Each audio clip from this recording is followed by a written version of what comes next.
Harry Kane to Bayern Munich was not just the transfer saga of the summer. Despite being in the works for over a year, by the time it was finally completed, it had survived meddling executives, prankster journalists, and a dramatic late crisis. This is the story of Harry Kane's move to Germany. Contact with Kane was first made in 2022 by Bayern's then sporting director, Hasan Salihamidzic. Initially, with Kane still having 2 years left on his contract, Bayern were put off by the fee and their perception that Kane didn't seem committed to the idea. As the 2022-23 season drew to a close though, there were meetings at Kane's home in London between him, manager Thomas Tuchel, and Kane's representatives. Tuchel and Kane got on well and remained in touch, and Bayern were now left with the impression that Kane was interested. Convincing Kane was one part of the challenge, but convincing Spurs and Daniel Levy to sell was another. With encouragement though, Bayern's interest intensified, and they made their first move on June the 27th with an offer of €70 million plus add-ons. Spurs swiftly rejected it. They turned down a second offer too, but the sense was that Spurs' position was shifting. They now accepted they either had to convince Kane to sign a new deal or face up to the fact that selling him for big money was their only option. The idea of Kane leaving as a free agent at the end of his contract in 2024 and potentially moving to a domestic rival was unpalatable. They offered a new contract in early July worth £400,000 per week that would have nearly doubled his wages. Kane was on holiday at this point, but his position was still that he wouldn't be extending.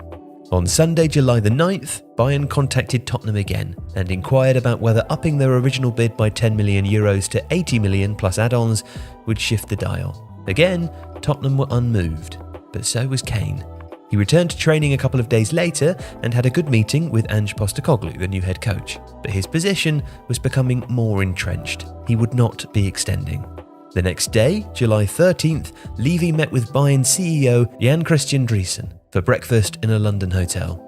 No offer was made and no price was quoted. Instead, Driessen and Levy discussed more generally how a deal might work. Could Bayern, for instance, speak to one of its many big commercial partners and get some financial support?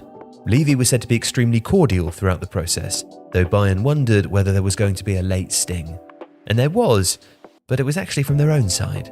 While Spurs were in the air, travelling to Australia for pre-season on Saturday, July 15th, Bayern's honorary president, Uli Hoeneß, entered the saga, saying to the German media that Kane has clearly signalled in all conversations that his decision stands, and if he keeps to his word, then we'll get him.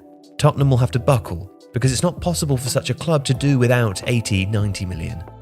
Hoeneß's intervention was seen as unhelpful by other board members. The comment also angered Levy, but it also showed him that Bayern were prepared to spend big. And on July 22nd, there were more antics. During a press conference, Postecoglou was presented with a Bayern shirt with Kane 9 on the back by a journalist from Bild, Germany's largest tabloid newspaper.